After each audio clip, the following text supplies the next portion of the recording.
வணக்கம். நீங்கள் இணைந்திருப்பது சமூகத்தின் பிரதான செய்திகளோடு இணைந்து கொள்ளும் நான் டோரின் புஷ்பராஜா. விரிவான செய்திகளுக்குள் செல்வதற்கு முன்னதாக முதலில் தலைப்புச் செய்திகள்.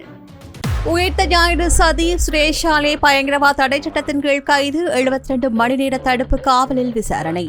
தேசிய மக்கள் சக்தியின் மேலதிக பட்டியல் வேட்பாளர் வீட்டின் மீது பெட்ரோல் குண்டுவீச்சு காலியில் பரபரப்பு. அமைச்சர் ஆனந்த விஜயபாலவிற்கு கொலை அச்சுறுத்தல், சிஐடியிடம் விசாரணைகள் ஒப்படைப்பு. அம்பாறையில் சமையல் எரிவாயு தட்டுப்பாடு, நோன்பு காலத்தில் பொதுமக்கள் பெரும் அவதி. பண மோசடி வழக்கு ஜோஸ் ராஜபக்சவின் பாட்டி டெய்சி ஃபாரஸ்ட் விடுவிப்பு.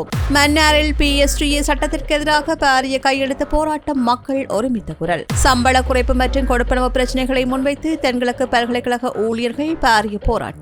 டயகம கண்டி அரசு பேருந்து சேவை முடங்கும் அபாயம், சாரதி பற்றாக்குறையினால் பொதுமக்கள் கடும் அவதி. மஸ்கலியாவில் குரங்குகள் அட்டகாசம், அச்சத்தில் மக்கள், மாத்தளை சரணாலயத்திற்கு மாற்ற கோரிக்கை. பிரான்ஸ் மாநகராட்சி தேர்தல் 2026 அரசியல் களத்தில் தடம் பதிக்கும் தமிழ் வேட்பாளர்கள். அவை எமது தலைப்பு செய்திகள். இனி தொடர்பான விரிவான செய்திகள். இலங்கை வரலாற்றில் கரைபடிந்த 2019 உயிர்த்த ஞாயிறு தொடர் குண்டு தாக்குதல் தொடர்பான விசாரணையில் பாரிய அதிரடி திருப்பம் ஏற்பட்டுள்ளது. அரசு புலனாய்வு பிரிவின் முன்னாள் பணிப்பாளர் ஓய்வு பெற்று மேஜர் ஜெனரல் சுரேஷ் சலே பயங்கரவாத தடை சட்டத்தின் கீழ் கைது செய்யப்பட்டுள்ளார் என போலீஸ் தலைமையகம் உத்தியோகபூர்வமாக அறிவித்துள்ளது. இன்று இடம்பெற்ற விசேட ஊடகவியலாளர் சந்திப்பில் சிரேஷ்ட பிரதி போலீஸ் மா அதிபர் சஜீவ மெதவத்த மற்றும் பிரதி போலீஸ் மா அதிபர் ஜாலிய சேனரட்ன ஆகியோர் இந்த கைது குறித்து மேலதிக விவரங்களை வெளியிட்டனர். வேலியகுட பகுதியில் வைத்து குற்றப்புலனாய்வு பிரிவினரால் முன்னெடுக்கப்பட்ட இந்த அதிரடி கைது நடவடிக்கை அண்மையில் கிடைத்துள்ள புதிய மற்றும் வலுவான சாட்சியங்களின் அடிப்படையிலேயே மேற்கொள்ளப்பட்டுள்ளது. இந்த சம்பவம் குறித்து ஆழமான விசாரணை தேவைப்படுவதால் கைதுக்கான முழுமையான காரணங்களை இப்போதே பகிரங்கப்படுத்த முடியாது என்றும் சிரேஷ்ட பிரதி போலீஸ் மா அதிபர் சஜீவ மெதவத்த தெரிவித்தார். பயங்கரவாத தடை சட்டத்தின் கீழ் கைது செய்யப்பட்டுள்ளதால் சுரேஷ் சாலையிடம் 72 மணி நேரம், அதாவது 3 நாட்கள் தொடர்ச்சியாக தடுத்து வைத்து விசாரணை நடத்த போலீசாருக்கு அதிகாரம் கிடைத்துள்ளது. விசாரணைகளின் முன்னேற்றத்தை பொறுத்து இந்த தடுப்பு காவல் காலத்தை நீடிக்கவும் சட்டத்தில் இடமுண்டு என்று போலீஸ் தரப்பு விளக்கியுள்ளது. சுரேஷ் சாலை மீதான குற்றச்சாட்டுகள் நீண்ட காலமாக பேசப்பட்டு வருகின்றன. பிரித்தானியாவின் சேனல் 4 ஆவணப்படம் தாக்குதல்தாரிகளுக்கும் சுரேஷ் சாலைவிற்கும் இடையிலான ரகசிய தொடர்புகள் குறித்து திடுக்கிடும் தகவல்களை வெளியிட்டிருந்தது. நாட்டில் ஓர் அரசியல் மாற்றத்தை ஏற்படுத்த இந்த தாக்குதல் கருவியாக பயன்படுத்தப்பட்டதா என்ற கோணத்திலும் 2019 ஏப்ரலில் மலேசியாவில் அவர் பணியாற்றிய போது தாக்குதல்தாரிகளுடன் தொடர்பை பேணினாரா என்றும் சிஐடி தற்போது மீளாய்வு செய்து வருகின்றது. ஜனாதிபதி அன்றகுமார திசாநாயக்க தலைமையிலான அரசு தாக்குதலின் பின்னணியில் உள்ள முக்கிய மூளையை கண்டறிந்து பாதிக்கப்பட்டவர்கள் நீதி வழங்குவதாக உறுதியளித்திருந்தது. இந்த கைது நடவடிக்கை கத்தோலிக்க திருச்சபை மற்றும் பாதிக்கப்பட்ட மக்கள் நீண்ட காலமாக எதிர்பார்க்கும் நீதிக்கான ஒரு முக்கியமான ஆரம்பமாக பார்க்கப்படுகின்றது. சமூக வலைதளங்களில் எழுந்துள்ள விமர்சனங்களுக்கு பதிலளித்த சஜீவ மெதவத்த, அவரை நாம் கைது செய்யாமல் இருந்திருந்தால்தான் போலீசாருக்கு எதிராக விமர்சனங்கள் வந்திருக்க வேண்டும். போலீசார் தமது கடமையை சட்டத்திற்கு உட்பட்டு சரியாக செய்துள்ளார்கள் என்று திட்டவட்டமாக குறிப்பிட்டார். சுரேஷ் சாலையிடம் பெறப்படுகின்ற வாக்குமூலங்கள் இந்த சதியின் பின்னணியில் உள்ள ஏனைய உயர்மட்ட நபர்களையும் வெளிச்சத்திற்கு கொண்டுவரும் என்று எதிர்பார்க்கப்படுகின்றது. காலி ஹிந்தோட்டை பிரதேசத்தில் உள்ள வீடு ஒன்றின் மீது இன்று அதிகாலை இனம் தெரியாத நபர்களால் பெட்ரோல் குண்டு தாக்குதல் நடத்தப்பட்டுள்ளது. இச்சம்பவம் அப்பகுதியில் பெரும் பரபரப்பை ஏற்படுத்தியுள்ளது. ஹிந்தோட்டை ஹிங்கங்கை மாவட்டத்தில் அமைந்துள்ள குறித்த வீட்டிற்கு அதிகாலை வேளையில் வந்த இனம் தெரியாத குழுவினர் முதலில் வீட்டின் கூரை மீது பெட்ரோல் குண்டை வீசியுள்ளனர். அதனைத் தொடர்ந்து வீட்டிற்கு முன்னால் மற்றொரு பெட்ரோல் குண்டையும் வீசிவிட்டு அங்கிருந்து தப்பி சென்றுள்ளனர். கூரையின் மீது வீசப்பட்ட பெட்ரோல் குண்டு வெடித்ததில் வீட்டின் கூரை பகுதி சேதமடைந்துள்ளது. வீட்டிற்கு முன்னால் வீசப்பட்ட 2வது பெட்ரோல் குண்டு வெடிக்கவில்லை என்று தெரிவிக்கப்படுகின்றது. இதனால் பெரும் அசம்பாவிதம் தவிர்க்கப்பட்டுள்ளது. இந்த தாக்குதலுக்குள்ளான வீட்டில் வசிக்கின்றவர்களில் ஒருவர் கடந்த உள்ளூராட்சி மன்ற தேர்தலில் தேசிய மக்கள் சக்தியின் சார்பில் மேலதிக பட்டியலில் போட்டியிட்ட வேட்பாளர் என்றும் தெரியவந்துள்ளது. இதனால் இந்த தாக்குதல் அரசியல் காழ்ப்புணர்ச்சி காரணமாக நடத்தப்பட்டதா என்ற சந்தேகம் எழுந்துள்ளது. சம்பவம் குறித்து தகவல் அறிந்த போலீசார் அந்த இடத்திற்கு விரைந்து சோதனைகளை மேற்கொண்டனர். தாக்குதலில் ஈடுபட்ட நபர்களை கண்டறியவும் இதற்கான பின்னணி காரணங்களை ஆராயவும் கிந்தோட்டை போலீசார் மேலதிக விசாரணைகளை ஆரம்பித்துள்ளனர். பொதுமக்கள் பாதுகாப்பு அமைச்சர் ஆனந்த விஜயபால மற்றும் அந்த அமைச்சின் பிரதி அமைச்சர் சுனில் வெட்டகல் ஆகியோருக்கு விடுக்கப்பட்டுள்ள உயிர் அச்சுறுத்தல்கள் தொடர்பாக குற்றப்புலனாய்வு திணைக்களம் விசாரணைகளை ஆரம்பித்துள்ளதாக போலீசார் உத்தியோகபூர்வமாக அறிவித்துள்ளனர். இன்று போலீஸ் ஊடக பிரிவில் இடம்பெற்ற விசேட ஊடகவியலாளர் சந்திப்பில் போலீஸ் ஊடக பேச்சாளர் உதவி போலீஸ் சத்யஜக்ர எஃப்யூ வூட்லர் இதுகுறித்த விவரங்களை வெளியிட்டார். அவிசாவளை போலீஸ் பிரிவுக்கு கிடைத்த ரகசிய புலனாய்வு தகவல் ஒன்றின் அடிப்படையிலேயே இந்த விசாரணைகள் முடுக்கிவிடப்பட்டுள்ளன. அமைச்சர்களின் உயிருக்கு ஆபத்து விளைவிக்கும் வகையில் திட்டமிடப்பட்டுள்ளதாக கூறப்படுகின்ற தகவல்கள் குறித்து போலீசார் தீவிர விசாரணையை மேற்கொண்டுள்ளனர். இந்த அச்சுறுத்தலை தொடர்ந்து அமைச்சர்களின் பாதுகாப்பு ஏற்பாடுகள் மீளாய்வு செய்யப்பட்டுள்ளதுடன் மேலதிக பாதுகாப்பு வழங்கவும் நடவடிக்கை எடுக்கப்பட்டுள்ளது. குறித்த அச்சுறுத்தலின் பின்னணியில் உள்ள நபர்கள் அல்லது குழுக்கள் யார் என்பது தொடர்பில் சிஐடியினர் பல்வேறு கோணங்களில் விசாரணைகளை முன்னெடுத்து வருகின்றனர். முக்கிய அமைச்சர்களுக்கு விடுக்கப்பட்டுள்ள இந்த அச்சுறுத்தல் நாட்டின் தற்போதைய அரசியல் மற்றும் பாதுகாப்பு சூழலில் பெரும் அதிர்வலைகளை ஏற்படுத்தியுள்ளது. நாடளாவிய ரீதியில் மீண்டும் ஏற்பட்டுள்ள சமையல் எரிவாயு தட்டுப்பாடு காரணமாக அம்பாறை மாவட்டத்தின் பல பகுதிகளில் பொதுமக்கள் கடந்த 4 நாட்களாக எரிவாயு சிலிண்டர்களை பெற்றுக்கொள்ள முடியாமல் கடும் சிரமங்களை எதிர்கொண்டு வருகின்றனர். அம்பாறை மாவட்டத்தின் அட்டாளைச்சேனை அக்கரைப்பற்று நிந்தவூர் காரைதீவு சாய்ந்தமருது கல்முனை நாவிதன்வெளி மருதமுனை மற்றும் பெரிய நீலாவணை உள்ளிட்ட பல இடங்களில் லாஃப் மற்றும் டிட்டோ ஆகிய இருவகை எரிவாயுகளுக்கும் தட்டுப்பாடு நிலவுகின்றது. விற்பனை நிலையங்களுக்கு முன்பாக மணிக்கணக்கில் காத்திருந்தும் பல இடங்களில் எரிவாயு கிடைக்காமல் மக்கள் ஏமாற்றத்துடன் வீடு திரும்பும் நிலை காணப்படுகின்றது. எதிர்வரும் நாட்களில் தட்டுப்பாடு இன்னும் அதிகரிக்கும் என்ற அச்சத்தில் பொதுமக்கள் முண்டியடித்துக் கொண்டு சிலிண்டர்களை கொள்வனவு செய்ய முயல்வது நெருக்கடியை மேலும் தீவிரப்படுத்தியுள்ளது. 12.5 கிலோகிராம் சிலிண்டர்கள் பல இடங்களில் முற்றாக தீர்ந்துள்ள நிலையில் சில இடங்களில் 5 கிலோ மற்றும் 2.3 கிலோ சிலிண்டர்கள் மாத்திரம் கையிருப்பில் உள்ளன. பழமையை விட மிக குறைவான அளவே சிலிண்டர்கள் விநியோகிக்கப்படுவதாக விற்பனையாளர்கள் தெரிவிக்கின்றனர். எனினும் லிட்டோ நிறுவனம் 3 லட்சம் சிலிண்டர்களை சந்தைக்கு விட நடவடிக்கை எடுத்துள்ளது. அத்துடன் தட்டுப்பாட்டை நீக்கும் பொருட்டு கடந்த செவ்வாய்க்கிழமை 3900 மெட்ரிக் டன் எரிவாயுடன் ஒரு கப்பல் நாட்டை வந்தடைந்துள்ளது. இன்று மற்றும் 28ஆம் தேதிகளில் மேலும் 7600 மெட்ரிக் டன் எரிவாயு ஏற்றிய 2 கப்பல்கள் வரவுள்ளதாக தகவல்கள் தெரிவிக்கின்றன. தற்போது புனித நோன்பு காலம் ஆரம்பமாகியுள்ள நிலையில் அதிகாலை மற்றும் இரவு வேளைகளில் சமையல் தேவைகளுக்காக எரிவாயுயின்றி முஸ்லிம் சமூகத்தினர் பெரும் அசௌகரியங்களை சந்தித்து வருகின்றனர். எனவே பொதுமக்களின் நலன் கருதி தடையின்றி எரிவாயு விநியோகத்தை உறுதி செய்ய அதிகாரிகள் உடனடியாக நடவடிக்கை எடுக்க வேண்டும் என்று பாதிக்கப்பட்ட மக்கள் கோரிக்கை விடுத்துள்ளனர். பயங்கரவாதத்திலிருந்து அரசை பாதுகாக்கும் புதிய சட்டமூலம் மற்றும் பயங்கரவாத எதிர்ப்பு சட்டங்களுக்கு எதிர்ப்பு தெரிவித்து மன்னார் மாவட்டத்தில் இன்று பாரிய கையெழுத்து போராட்டம் முன்னெடுக்கப்பட்டது. தேசிய மீனவர் ஒத்துழைப்பு இயக்கத்தின் ஏற்பாட்டில் மன்னார் பிரதான பேருந்து நிலையத்திற்கு முன்பாக இந்த நிகழ்வு இடம்பெற்றது. இதில் மீனவ சங்க பிரதிநிதிகள், மனித உரிமை ஆர்வலர்கள் மற்றும் பொதுமக்கள் என்று பலரும் ஆர்வத்துடன் கலந்து கொண்டு தமது எதிர்ப்பை பதிவு செய்தனர். நீண்ட காலமாக நடைமுறையில் உள்ள பயங்கரவாத தடை சட்டத்தை முழுமையாக நீக்க வேண்டும், தற்போது முன்மொழியப்பட்டுள்ள PSTE சட்டவரைவை திரும்பப் பெற வேண்டும், ஊடக சுதந்திரம் மதிக்கப்பட வேண்டும், நீதித்துறையின் சுதந்திரம் உறுதிப்படுத்தப்பட வேண்டும் மற்றும் மனித மாண்பு பேணப்பட வேண்டும், அடிப்படை மனித உரிமைகளுக்கு முரணான மற்றும் மக்களை அடக்குமுறைக்கு உள்ளாக்கும் எந்தவொரு சட்டத்திற்கும் எதிராக குரல் கொடுப்போம் என்று இந்த கையெழுத்து போராட்டத்தின் போது போராட்டக்காரர்கள் பிரதான கோரிக்கைகளை முன்வைத்தனர். உயிர் வாழ்வதற்கான உத்தரவாதம் அளிக்கப்பட வேண்டும் மற்றும் மக்கள் நலன் கருதி ஒருமைப்பாட்டுடன் செயற்படுவோம் போன்ற வாசகங்கள் அடங்கிய சுலோகங்களை தாங்கியவாறு மக்கள் ஜனநாயக ரீதியிலான இந்த எதிர்ப்பை வெளிப்படுத்தினர். அரசாங்கம் கொண்டுவர துடிக்கும் புதிய சட்டங்கள் மக்களின் சுதந்திரத்தை பறிக்கும் வகையில் அமைந்துள்ளதாக இதன்போது சுட்டிக்காட்டப்பட்டது. உங்கள் நிகழ்வுகளை மேலும் பிரமாண்டமானதாக்கிட LED வீடியோ திரையில் நிகழ்வுகளை காட்சிப்படுத்திடுங்கள். LED video screen, sound, stage light, live streaming, spark, dry ice போன்றவற்றை பெற்றுக்கொள்ள ஜெனா LED. பண மோசடி தடுப்புச் சட்டத்தின் கீழ் குற்றம் சாட்டப்பட்டிருந்த முன்னாள் ஜனாதிபதி மஹிந்த ராஜபக்ஷவின் புதல்வர் ஜோசித ராஜபக்ஷவின் பாட்டியான டேசி பொரட்ஸ்டை குறித்த வழக்கிலிருந்து விடுவிக்குமாறு கொழும்பு மேல் நீதிமன்றம் இன்று தீர்ப்பளித்துள்ளது. பிரதிவாதியான டெய்சி ஃபாரஸ்ட் வழக்கின் விசாரணைகளை எதிர்கொள்ளக்கூடிய தகுதியான மனநிலையில் இருக்கின்றாரா என்பது தொடர்பில் கொழும்பு சட்ட வைத்திய அதிகாரி ஊடாக கோரப்பட்டிருந்த விசேட மனநல மருத்துவ அறிக்கையை பிரதி சொலிசிட்டர் ஜெனரல் ஜனக பண்டார இன்று நீதிமன்றத்தில் சமர்ப்பித்தார். குறித்த பிரதிவாதி விசாரணைகளை எதிர்கொள்ளும் வகையில் ஆரோக்கியமான மனநிலையில் இல்லை என்று அந்த மருத்துவ அறிக்கையில் பரிந்துரைக்கப்பட்டுள்ளதாக அவர் நீதிமன்றத்தில் சுட்டிக்காட்டினார். முன்வைக்கப்பட்ட மருத்துவ ஆதாரங்கள் மற்றும் விடயங்களை ஆராய்ந்த நீதிபதி டேசி ஃபாரஸ்டுக்கு எதிராக தாக்கல் செய்யப்பட்டிருந்த அனைத்து குற்றச்சாட்டுகளிலும் அவரை விடுவிப்பதற்கு உத்தரவிட்டார்.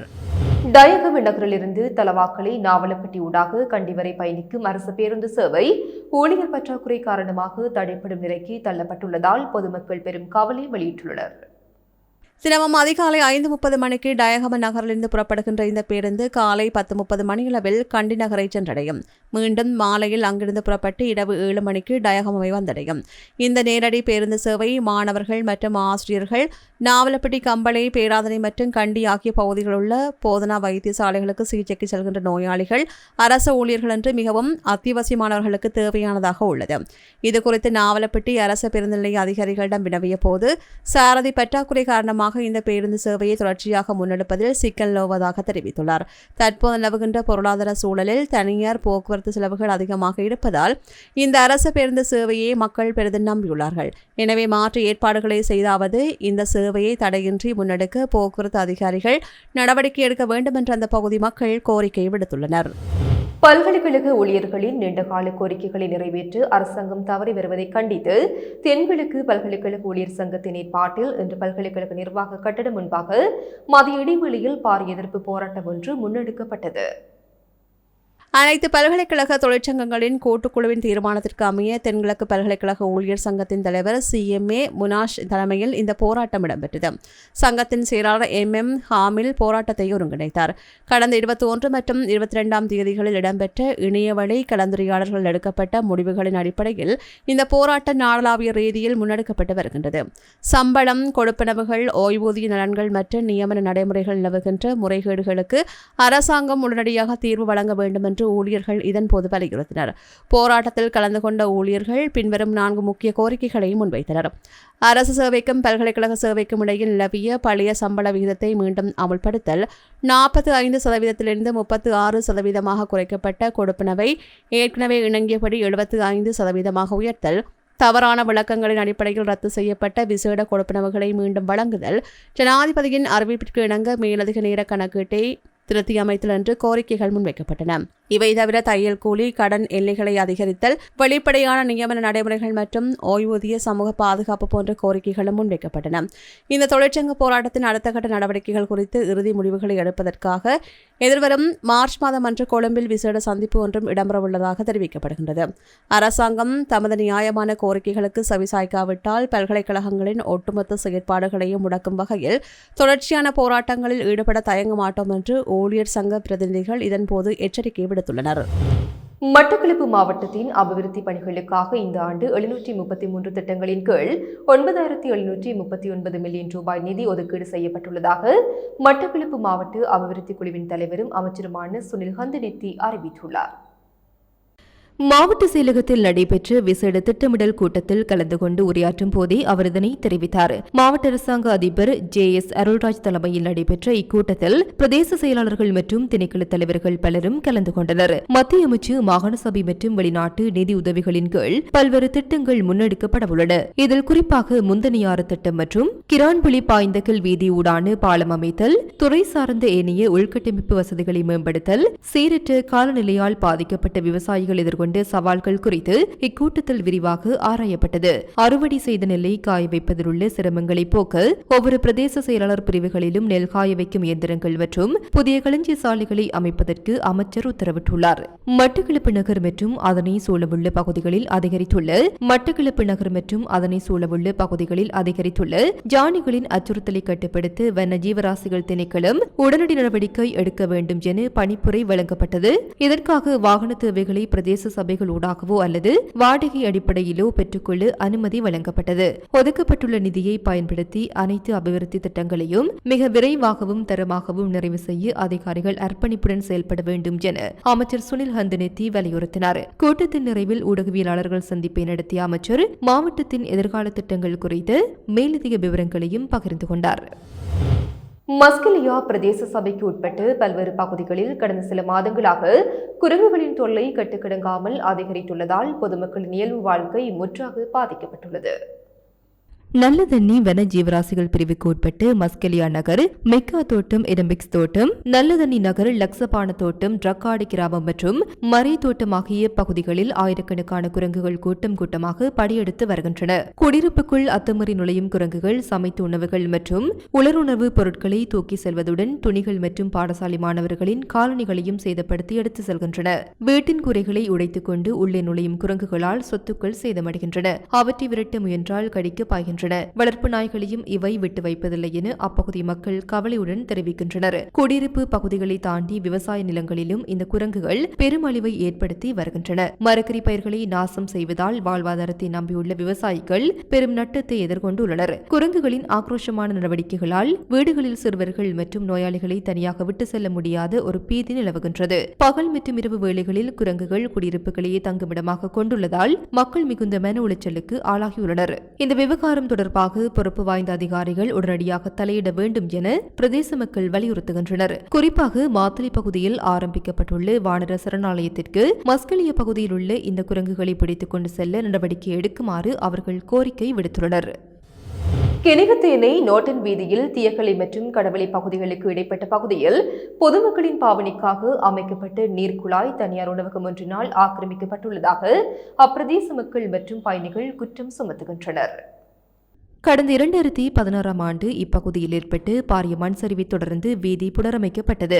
இதன்போது பாதசாரிகள், வாகன சாரதிகள் மற்றும் ஸ்ரீபாத யாத்திரை செல்லும் பக்தர்களின் வசதிக்காக அம்பிகமுவ பிரதேச சபையினால் மக்களின் வரிப்பணத்தை கொண்டு ஒரு நீர்க்குழாய் பொருத்தப்பட்டது. தற்போது குறித்த பகுதியில் இயங்கும் உணவகம் ஒன்று இந்த பொது நீர்க்குழாயை தனது தனிப்பட்ட தேவைக்காக பயன்படுத்தி வருவதாக தெரிவிக்கப்படுகின்றது. பொதுமக்கள் இந்த நீர்க்குழாயை பயன்படுத்துவதை தடுக்கும் நோக்கில் உணவகத்தின் எஞ்சிய உணவுப் பொருட்கள், லஞ்ச் மற்றும் ஏனைய குப்பைகளை நீர்க்குழாயை சூழ வீசி வருவதாக மக்கள் தெரிவிக்கின்றனர்.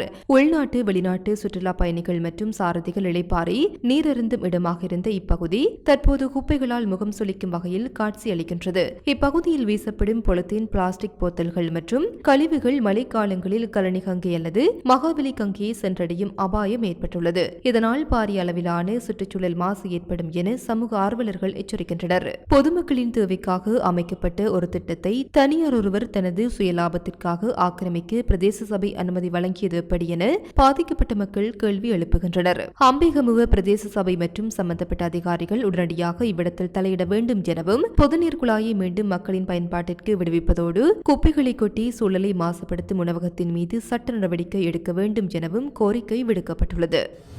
2026 ஆண்டு நடைபெறவுள்ள பிரான்ஸ் மாநகராட்சி தேர்தல் எதிர்வரும் மார்ச் 15 மற்றும் 22 ஆகிய தேதிகளில் நடைபெறவுள்ளது. இந்த தேர்தலில் பிரான்ஸ் முழுவதும் பல்வேறு சமூகங்களைச் சேர்ந்த வேட்பாளர்கள் போட்டியிட உள்ளனர். அதில் தமிழ் வம்சாவளியைச் சேர்ந்த வேட்பாளர்களும் பலர் பங்கேற்க உள்ளனர். பிரான்சில் வாழும் இலங்கை மற்றும் இந்திய தமிழர் சமூகங்கள் கடந்த சில ஆண்டுகளாக உள்ளூர் அரசியலில் அதிகமாக ஈடுபட்டு வருகின்றனர். குறிப்பாக பாரிஸ் மற்றும் அதன் புறநகர் பகுதிகளில் தமிழ் சமூகத்தின் மக்கள் தொகை அதிகரித்துள்ள நிலையில் நகராட்சி மட்டத்தில் அரசியல் பிரதிநிதித்துவம் பெறும் முயற்சிகளும் வலுப்பெற்றுள்ளன. 2026 தேர்தலில் பல நகராட்சிகளில் தமிழ் வேட்பாளர்கள் போட்டியிடுகின்றனர். பிரான்ஸ் அரசியல் தளத்தில் தமிழ் சமூகத்தின் ஈடுபாடு அதிகரித்திருப்பது சமூக முன்னேற்றத்திற்கும் உள்ளூர் நிர்வாகத்தில் பல்வகமை பிரதிநிதித்துவத்திற்கும் முக்கிய முன்னேற்றமாக கருதப்படுகின்றது. தலவாக்கலை பிரதான நகரில் அமைந்துள்ள நகைக்கடை ஒன்றில் போலி மோதிரத்தை வைத்துவிட்டு உண்மையான தங்க மோதிரத்தை திருடி சென்ற சம்பவம் பெரும் பரபரப்பை ஏற்படுத்தியுள்ளது.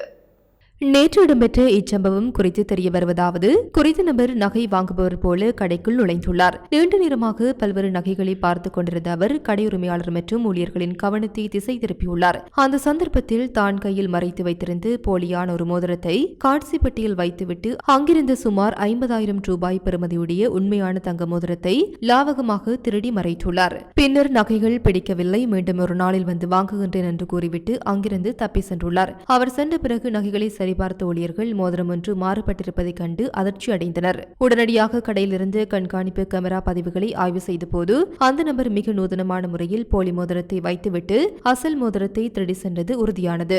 இது தொடர்பாக கடை நிர்வாகத்தினர் தலவாக்கலை போலீஸ் நிலையத்தில் முறைப்பாடு செய்துள்ளனர். சிசிடிவி காட்சிகளின் அடிப்படையில் போலீசார் தீவிர விசாரணைகளை முன்னெடுத்து வருகின்றனர். சந்தேக நபரின் புகைப்படங்கள் மற்றும் சிசிடிவி காட்சிகள் போலீசாரால் பெற்றுக் கொள்ளப்பட்டுள்ளன. இந்த நபர் குறித்து ஏதேனும் தகவல் தெரிந்தால் உடனடியாக தலவாக்கலை போலீஸ் நிலையத்திற்கோ அல்லது அருகிலுள்ள போலீஸ் நிலையத்திற்கோ தகவல் வழங்குமாறு கோரப்பட்டுள்ளது.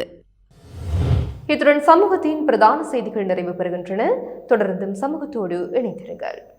எமது RIP பேச்சுக்கு கிடைத்த மரண அறிவித்தல்கள். திருகோணமலையை புறப்படமாகவும் வதிவிடமாகவும் கொண்டிருந்த திரு கிருஷ்ணபிள்ளை குவேந்திரராஜா KKR அவர்கள் 24/2/2026 செவ்வாய்க்கிழமை அன்று காலமானார்.